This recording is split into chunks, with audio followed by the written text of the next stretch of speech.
నమస్తే, welcome to Disha TV. Congress ప్రభుత్వం ఏర్పడే రోజుల్లో కావచ్చు, అప్పుడున్నటువంటి పరిస్థితుల్లో 2 లక్షల ఉద్యోగాలు ఇస్తామని చెప్పి కూడా ఈరోజు 2 సంవత్సరాలు అయినప్పటికీ కూడా 2 లక్షల ఉద్యోగాలు ఇవ్వకుండా మమ్మల్ని మోసం చేసిందని కూడా నిరుద్యోగులు అందరూ కలిసి కూడా పెద్ద ఎత్తున ఇక్కడ ధర్నా చౌక్లో పెద్ద ఎత్తున కూడా మహాధర్నా చేస్తూ ఉన్నారు. సో మాట్లాడదాం, అసలు ఎందుకు ఈ ధర్నా చేపడుతున్నారు, వారు ఆల్రెడీ 70,000 ఉద్యోగాల పైన చిలికిస్తున్నామని కూడా అటు ఉన్నటువంటి ప్రభుత్వంలో ఉన్నటువంటి నాయకులు చెప్తా ఉన్నారు. మరి విద్యార్థులేమో మాకు ఎలాంటి నోటిఫికేషన్ రాలేదని కూడా చెప్తా ఉన్నారు. మాట్లాడే ప్రయత్నం చేద్దాం. ఆస్మా గారు ఉన్నారు మనతో పాటు. చెప్పండి ఆస్మా గారు, అసలు ఎందుకు ఇంత పెద్ద ఎత్తున మీరు ధర్నాలు చేపట్టాల్సిన అవసరం వస్తూ ఉంది? అంటే చాలాసార్లు ఈ 2 సంవత్సరాలలో 1 సంవత్సరం నుంచి ధర్నాలు అయితే జరుగుతున్నాయి. నిరసనలు, మెరుపు ధర్నాలు, ఇక చాలా డిబేట్లు ఇవన్నీ జరుగుతున్నప్పటికీ వీళ్ళు స్పందించట్లేదు కాబట్టి ఒకసారి ధర్నా చేసి చూపిద్దాం. మున్సిపల్ ఎలక్షన్స్ ఉన్నాయి కదా, ఇప్పుడైనా వీళ్ళు ఇస్తారేమో, ఇప్పటికైనా బుద్ధి వస్తుందేమో అన్న ఉద్దేశంతోనూ ఈరోజు ధర్నా ఇక్కడ ప్లాన్ చేసినాము. పర్మిషన్ వచ్చింది. అయినప్పటికీ ఇప్పటి వరకు మరి స్పందన ఉందో లేదో రేపు తెలుస్తుంది. ఈరోజైతే మా వంతుగా మేము మా ప్రయత్నం చేసినాం, శాంతియుతంగా చేసినాము. రేపు ఎలాంటి రియాక్షన్ రాకపోతే దాడికి ప్రతి దాడి అంతే. అంటే మీరు ఎవరైతే మీ విద్యార్థి నాయకుడు ఎదిగినటువంటి బల్మూర్ వెంకట్ గారు నిన్న గాంధీ భవన్లో ప్రెస్ మీట్ పెట్టి వీళ్ళందరూ కూడా ఒకప్పుడు టీ హబ్లో మీటింగ్ వెళ్ళిన వాళ్ళే, టీ హబ్లో మళ్ళీ బీఆర్ఎస్ ప్రభుత్వాన్ని గెలిపించడానికి ప్రయత్నించిన వాళ్ళే ఈరోజు మీటింగ్లు పెడతా ఉన్నారు.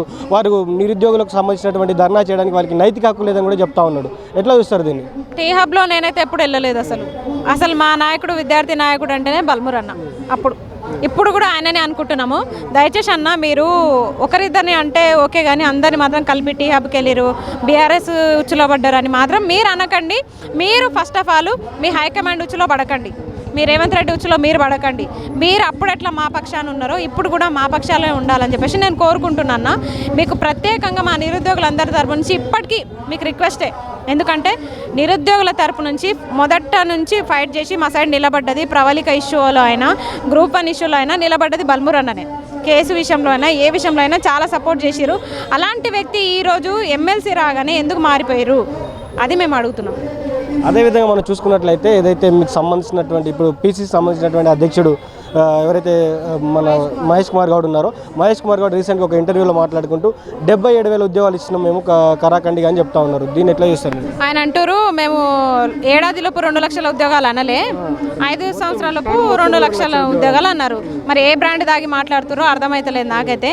మరి అప్పుడు ఏ బ్రాండ్ దాగి మేనిఫెస్టో రాసిరు, ఇప్పుడు ఏ బ్రాండ్ దాగిరు, ఏది దాగిరు, ఏది మాట్లాడుతున్నారు మీరు? ఒకసారి మిమ్మల్ని మీరు మీ మేనిఫెస్టో, కాంగ్రెస్ మేనిఫెస్టోని చెక్ చేసుకోండి. మీరు వేరే పార్టీలో నుంచి అయితే ఈ పార్టీలకు దుంకలేదు కదా. టీడీపీ నుంచి వచ్చిరా, బీఆర్ఎస్ నుంచి దుంకిరా, ఎక్కడి నుంచి దుంకిరు? మీరు కాంగ్రెస్ పార్టీలో ఫస్ట్ నుంచి ఉన్నప్పుడు మేనిఫెస్టో తయారు చేసిన తర్వాత మేనిఫెస్టోలో ఏముందో తెలియదా మీకు? సో ఈరోజు ఇక్కడ చేస్తున్నటువంటి ధర్నాలో మీరు పెడుతున్నటువంటి మెయిన్ డిమాండ్స్ ఏంటి? మా డిమాండ్ ఏంటంటే, ఎన్నిసార్లు చెప్పినా 2 లక్షల ఉద్యోగాలు, ఎన్నిసార్లు చెప్పినా 2 లక్షల ఉద్యోగాలే, 2 లక్షల ఉద్యోగాలే. నిరుద్యోగ భృతే, యువ వికాసం, మా మొత్తం 6 గ్యారంటీలు మొత్తం అమలు అవ్వాల్సిందే. ఇవి అయ్యే వరకు మీ ముక్కు వెండుతూనే ఉంటాం. సో మీకోసం అటు ప్రతిపక్షాలు మీకోసం పోరాడాల్సినటువంటి ప్రతిపక్షాలు బీఆర్ఎస్ కావచ్చు, బీజేపీ కావచ్చు, ఎందుకు మీకోసం మాట్లాడట్లేదంటారు? ఎందుకు మాట్లాడతారు? వాళ్ళు ఓట్లకైతే అడగకపోయినా వస్తారు, కానీ ఇలాంటి ధర్నాలకు రారు. వాళ్ళు ఇలాంటి ధర్నాలకు పిలవమండి, మీరే రావాలి. మేము పడుతున్న ఇబ్బందులు చూసి మీరే రావాలి. మీరు రాకుండా ఓట్లప్పుడే కనిపిస్తే మేము ఓట్లప్పుడే చూపిస్తాం మీకు. ఆల్రెడీ మిమ్మల్ని ఫేక్ నిరుద్యోగులన్నీ కూడా ఒక ముద్ర వేస్తూ ఉన్నారు. మీరు కావాలని ఒక పార్టీ కొమ్ము కాస్తున్నా అంటున్నారు. మరి దీనికి ఎట్లా సమాధానం చెప్తారు? అవును, నేను ఫేక్ నిరుద్యోగిని, మేము ఫేక్ నిరుద్యోగులమే. అయితే మరి ఆర్ట్స్వర్డ్ యూనివర్సిటీలో చదువుకున్న ఆయన ఒరిజినల్ నిరుద్యోగే. సరే, ఆయనకన్నా ఉద్యోగం ఇవ్వండి. మరి ఆయనకన్నా ఉద్యోగం కావాలి కదా, ఆ స్కూల్లో చదువుకొని పట్టా పొందిండు కదా. మరి ఆ పట్టా కన్నా న్యాయం చేయాలంటే మీరు నోటిఫికేషన్లు ఇవ్వాలి కదా. 2 లక్షల ఉద్యోగాలు కాదు, 2 లక్షల ఒక్క ఉద్యోగం. ఆ ఒక్క ఉద్యోగం రేవంత్ రెడ్డికి ఇవ్వాలి. ఆస్మా గారు చెప్పండి, మీరు అసలు ఎన్ని సంవత్సరాల నుంచి గవర్నమెంట్ ఉద్యోగం కోసం ప్రిపేర్ అవుతా ఉన్నారు? ఎన్ని సంవత్సరాల నుంచి ఇబ్బంది పడుతూ ఉన్నారు? ఇప్పటికీ 3 సంవత్సరాలు అయింది. నిజం చెప్పాలంటే ఈ బీఆర్ఎస్ ఉన్నప్పుడు సంవత్సరంకి ఇక్కడ హైదరాబాద్ వచ్చి ప్రిపరేషన్ స్టార్ట్ చేసిన, అప్పుడే నోటిఫికేషన్స్ వచ్చినాయి. అందుకే అప్పుడే ప్రిపరేషన్ స్టార్ట్ చేసిన కాబట్టి కొంచెం మిస్ అయింది. అక్కడికైనా చాలా అటెంప్ట్ చేసిన, ఓకే కవర్ అయింది. కానీ హారిజంటల్ వల్ల అట్లా కొన్ని మిస్ అయిపోయినాయి, కొన్ని జీవోల వల్ల. కానీ ఇప్పుడు మేము కంప్లీట్గా ప్రిపేర్ అయి ఉన్నాము, కానీ నోటిఫికేషన్లు లేవు. మా ఏజ్ కూడా అయిపోతుంది. అంటే ముఖ్యమంత్రి గారు అంటా ఉన్నాడు కదా, మేము నోటిఫికేషన్లు వేస్తా అంటే వద్దు ముర్రు వద్దు అని కూడా వాళ్ళే అభ్యర్థులందరూ కూడా మాకు నోటీసులు వద్దంటే వద్దు, మేము ఇన్ని చదవలేకపోతున్నాం, ఒకటేసారి నోటిఫికేషన్ ఇస్తే మాకు వద్దని అభ్యర్థులే ఆపుతున్నారని చెప్తా ఉన్నాడు.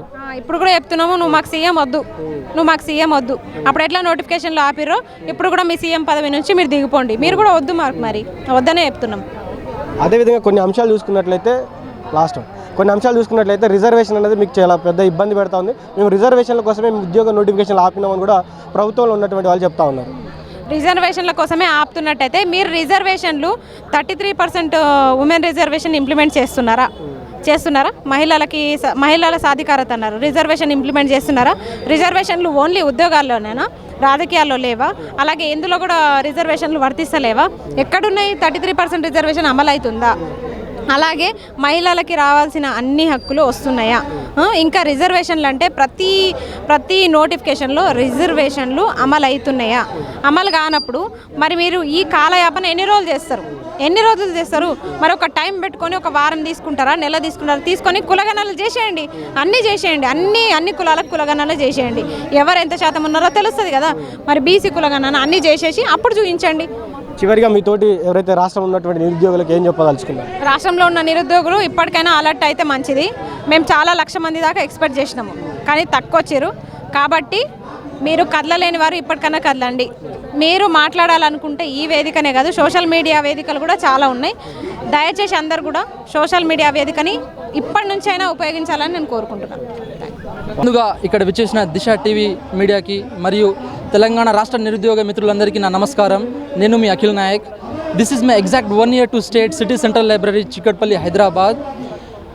మన తెలంగాణ రాష్ట్రంలో నిరుద్యోగుల యొక్క 30 సంవత్సరాల నుంచి 35 సంవత్సరాలు వచ్చినా కానీ ఇప్పటిదాకా వాళ్ళు ప్రిపరేషన్ కొనసాగిస్తూ ఉన్నారనంటే ఎప్పటికైనా జాబ్ నోటిఫికేషన్ వస్తుందనే నమ్మకంతో వాళ్ళు ఈరోజు దాకా ప్రిపరేషన్ కొనసాగిస్తూ ఉన్నారు. ఇక్కడ ప్రభుత్వానికి స్టూడెంట్స్కి మధ్య ఒక కమ్యూనికేషన్ గ్యాప్ వచ్చింది. ఆ కమ్యూనికేషన్ గ్యాప్ ఫిల్ చేయడానికి నేడు ఇందిరా పార్క్లో ఒక మహాధర్నా కార్యక్రమం నిర్వహించడం జరిగింది. కాబట్టి ప్రభుత్వం వెంటనే ఈ సమస్యను దృష్టి సారించి టీజీపీఎస్సీని యూపీఎస్సీ తరహాలో ప్రతి సంవత్సరం నోటిఫికేషన్ వచ్చే విడుదల చేస్తే స్టూడెంట్స్కి కూడా ఒక కాంపిటేటివ్ స్పిరిట్, చదవాలనే కోరిక వాళ్ళకు వస్తుంది. జాబ్స్ ఇవ్వండి నోటిఫికేషన్ అని అంటే చాలా మాటలు వింటా ఉన్నా నేను. ప్రభుత్వ రంగంలో లేదు, ప్రైవేట్కి వెళ్ళిపోండి అని అంటా ఉన్నారు. ప్రైవేట్ చేయలేక కాదు, తెలంగాణ రాష్ట్రంలో ఉన్నటువంటి deputy collector, DSP, RDO, MRO, SI లాంటి పెద్ద సర్వీస్ చేస్తే ఈరోజు తెలంగాణలో మాకు ఒక రోల్ మోడల్ ఉంటుంది. మా జీవితానికి కూడా ఒక సేఫ్టీ, సెక్యూరిటీ, స్టెబిలిటీ ఉంటుందని ఈరోజు మా నిరుద్యోగ మిత్రులంతా నోటిఫికేషన్ కోసం వేచి చూస్తూ ఉన్నారు. నోటిఫికేషన్ లేకపోవడం వల్ల మా నిరుద్యోగులంతా ఊరి బాట పట్టారు. హాస్టల్కు ఫీజు కట్టలేక, స్టడీ హాల్స్కు ఫీజులు కట్టలేక, రూమ్ రెంట్ కట్టలేక చాలా ఇబ్బంది పాల్పడుతూ ఉన్నారు. 30 సంవత్సరాలు దాటినా కానీ పెళ్ళిళ్ళు లేవు. పండుగలకు వెళ్తే అక్కడ చాలా అవమానాలు పడాల్సి వస్తుంది. కాబట్టి we are not anti government body. మేము ప్రభుత్వానికి వ్యతిరేకం కాదు. We are students, we are making peace protest. మేము శాంతియుతంగా ధర్నా చేస్తూ ఉన్నాము. We are asking right to employment. మా ఉద్యోగ హక్కులను అడుగుతూ ఉన్నాము. ఈ ప్రజా పాలనలో రేవంత్ అన్న గారి మీద మాకు నమ్మకం ఉంది, కానీ ఎందుకు ఈ కాలక్షేపణ చేస్తూ ఉన్నారో మాకు అర్థం కావట్లేదు. ఎన్నో హామీలు ఇచ్చారు. మేము వెంటనే ప్రభుత్వానికి ప్రెషర్ పెట్టట్లేదండి. సంవత్సరం దాటింది, 2 సంవత్సరాలు దాటింది, 2.5 సంవత్సరాల్లో కాలు పెట్టాం. కానీ ఇప్పటిదాకా ఒక్క నోటిఫికేషన్ లేకపోవడంతో నిరుద్యోగులు ఏమైపోవాలని కూడా మేము ఆలోచిస్తూ ఉన్నాము. ఫైనాన్షియల్ స్టెబిలిటీ లేదు మాకు. కాబట్టి వెంటనే my humble request to state government, please take this issue to your notice and solve it immediately. జై హింద్, జై భారత్, జై తెలంగాణ.